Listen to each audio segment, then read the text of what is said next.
make a brief opening statement, and we'll take some questions. Thanks. As of yesterday, we got in super late, obviously, on Sunday morning, and then got started on Auburn Sunday, and got a really good football team. Got a lot of respect for Hugh, gone against him for a lot of years. Obviously, record may not indicate, but the record doesn't speak for what this team is. But they got a really good football team, and today we start on them. So with that, I'll open it up for questions. Yeah, Coach, I'm sure as a football coach, when you go back and watch the film, there are moments where, whether it be a drop or a missed tackle, you feel like there might be the right play called, but execution might be lacking. Does your responsibility as a coach stop right there at execution, or is there a way as a coach that we can impact our execution rate, we can increase it? I'm not sure I understand that question. How do you go about executing better as a coach? When you feel like you've called the right play, just lacking execution, how do we increase the execution? Yeah, you try to show them on tape and explain where we went wrong. You check your quality control of how much did we rep that, versus that look. Did we do it enough that we can actually say they should have gotten it right? Because if you do everything once and you only get one look at it, which that's not what anybody does, that's not enough. But if you do everything 10, 20 times, you can't do as much. And so then you run out of, you get lower execution, but you get higher volume, and it's a constant balance between what you're doing and how well you execute. And plus, on defense, it's hard because you don't know what you're getting. You don't dictate the play. They dictate the play of the formation. You respond to it. So it's offense, defense, both. And there's great examples of really good execution, and there's great examples of poor execution. Probably the most amazing thing Saturday was just the fourth down execution in a desperation situation. I just wonder, with regard to the slow starts and stuff like that, with this team, does it just need to play more desperate early as opposed to what they're doing right now? I don't know. I don't have a great answer for that, Jeff. I mean, I can't sit here and say they need to play desperate. I think that's not a good choice of words to play desperate. I think they need to play aggressive and play loose, but I don't want to ever be playing in desperation. But there was good execution. There was some good execution on third down. There was some poor execution on third down. Some of third down was knowing you have fourth down, which is not really the case in every game. That was a very different game to evaluate from a standpoint of the second half, because everything was very different than maybe a start of a game. It's hard to even evaluate because of that, because you had to throw the ball, you had to catch up. But certainly proud of the resiliency they showed to do it. But just as proud, same with that, I'm disappointed at the start of it, But like I said, we got to go get ready for Auburn, who's a really, really good football team. Yeah, to follow up on that a little bit. Last year, y'all converted third downs at almost 55%. This year, it's at 33. When you look at the tape for these first four games, is there any common threads that you've seen as far as issues as a team defending y'all better? Just what are your thoughts on the offensive third downs so far? A little bit lack of execution. Little bit. Well, let me go back. The reason we were number one in the country in third downs last year is because we had very short distances. So we did something right on first and second down. And when we did have third downs, they were third down minimals because we converted a ton of plays on first and second down last year. So when you start backing it up on third down, it doesn't take a PhD to realize you're not going to be as good. So the inevitable question from the media is, why are you down on third down? Because they're longer. Why are they longer? Because you're not doing as well on first and second. And those all lead to execution. What can we do better to avoid third and longs? Because you will not be successful in third and longs. That's way more critical decision making than I can't just analyze third down. You got to analyze the whole thing. Kirby, the missed tackles were a thing against Kentucky too. How much, looking at it, is you're one-on-one against a fast slippery guy, you're not going to win that a lot. How much of it is swarm, like not enough guys around the ball? Yeah, we grade swarm, we chart swarm, which is effort to the ball by other people.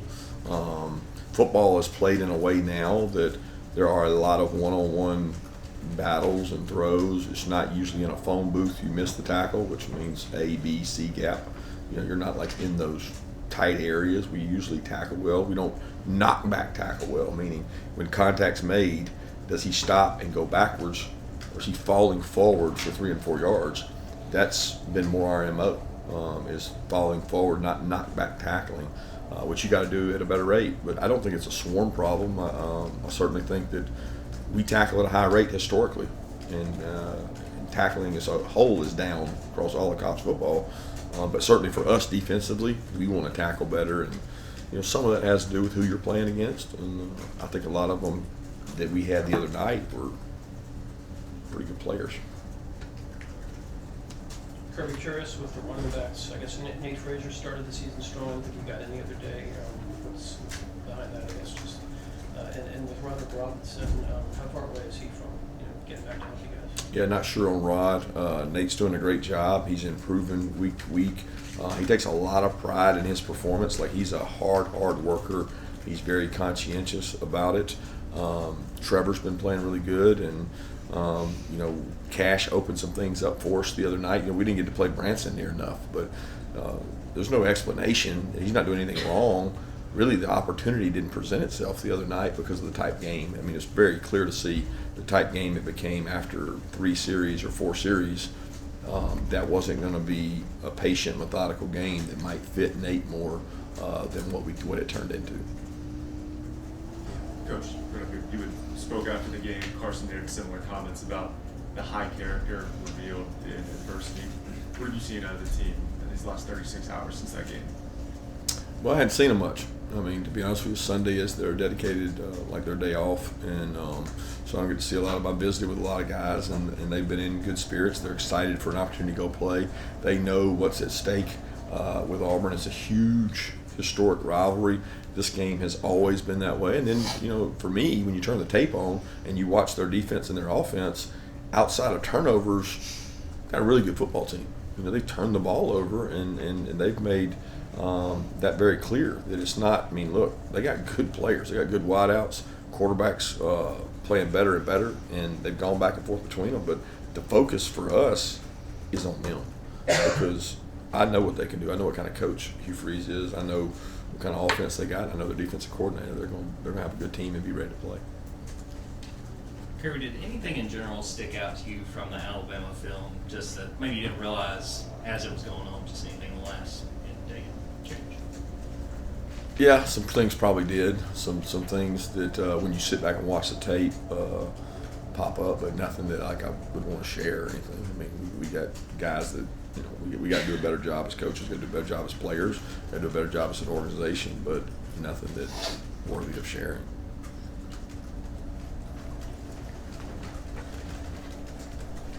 Yeah, how hard is it to get freshmen to play winning football, especially now that you're in this time of year where you're playing an SEC game every week, and this is the first time that they're being asked to sort of do that at this level? Like who?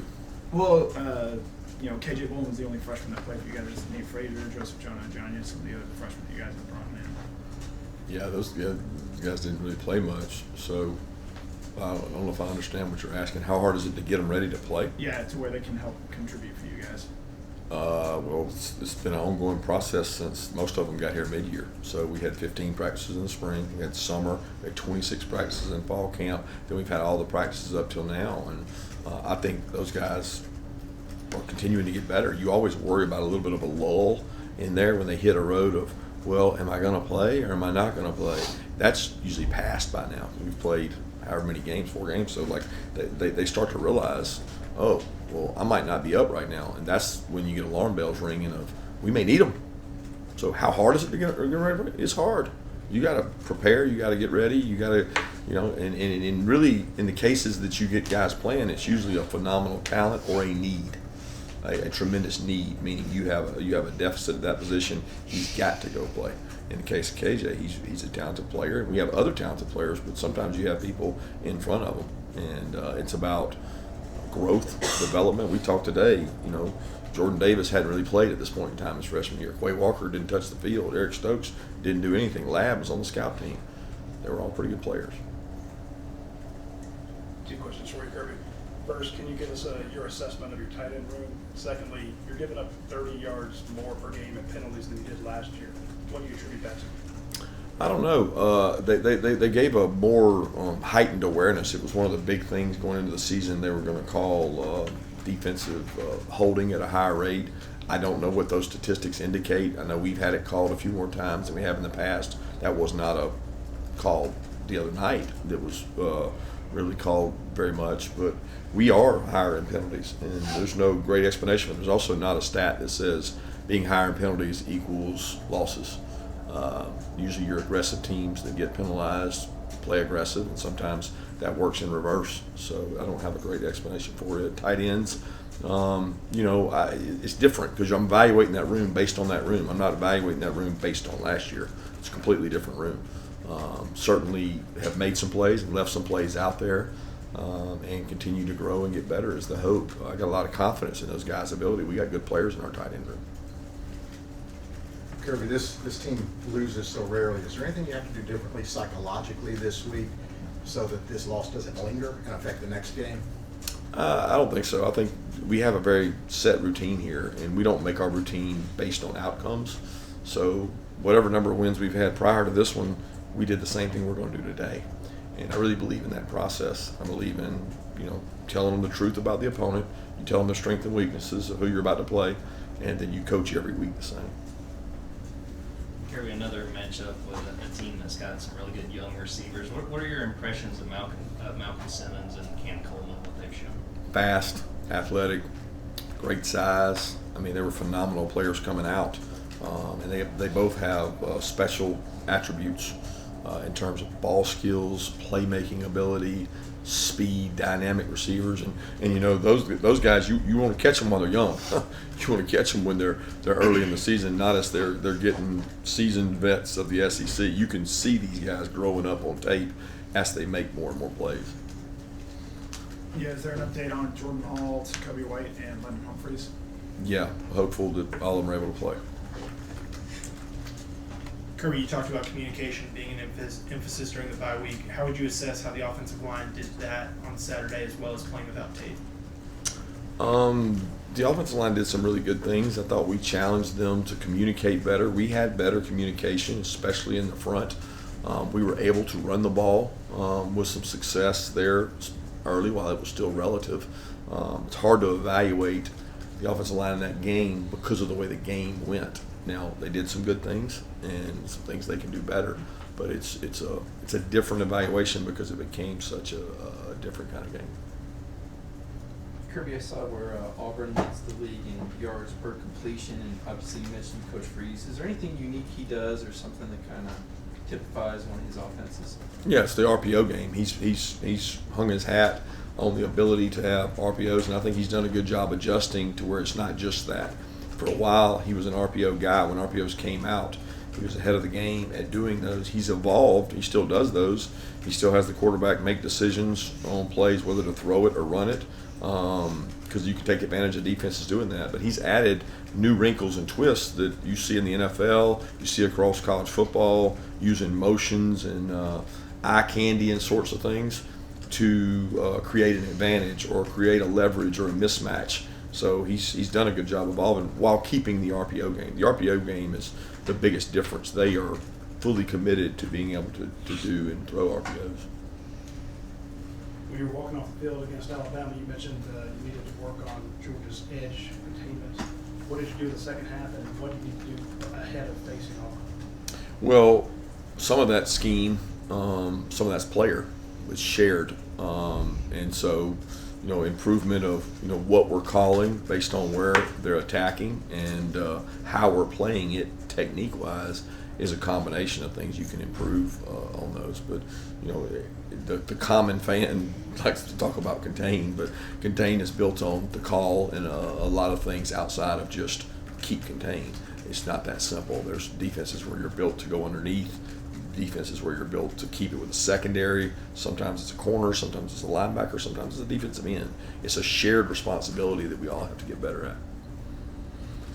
Coach Peyton Thorne did a good job against you guys last year over there. How do you evaluate his play coming into this game? Obviously, the interceptions have been up, and is that what you expect him to play at quarterback? Is that? I think the guy's a really good football player and a really good athlete, and whatever noise or criticism they get from people, I don't respond to that because I watch what's on tape. He played really well against us last year. the 3 games I've seen him play this year, he has done a tremendous job of knowing when to go with his feet and when to make throws, decision making. He's a really good quarterback that's a good athlete, which when you have that combination along with the skill players they have, it becomes hard to defend. Kirby, getting back to the offense in the first half of games this season, not just this game, what can you as a coaching staff do to get better performance, do you think? Put together packages of plays that sequence, making sure the players understand exactly what the plan is, how to do them, and each game's been different. The Clemson game was different than the Kentucky game. The Kentucky game was different than the Alabama. The Alabama game, first play of the game, we have a great play, open up, and then we have a shot play that we think is going to work, and we don't hit it. Then we have an OPI that's rarely called, but it's called, and then you're behind the 8 ball. But it's not that it was unsuccessful. It was that hey, we had a plan to attack, didn't hit on some of those. You got to come back the next drive and flip the field. I'm always looking at it of, did we create field position advantage if we weren't explosive? We did in the first drive. But then we didn't for a while, and there was a little bit of lack of communication. So there's a lot of things that go into that, and I think it's very clear that we got to execute and communicate better. But I also think we have the players to do it with. I'm very confident in our offense and our offensive players.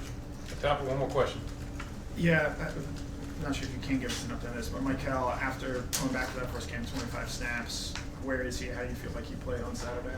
Yeah, I'm sore is all I know. I talked to him, he was sore, but don't know much more. I'll know a lot more today. Thank you.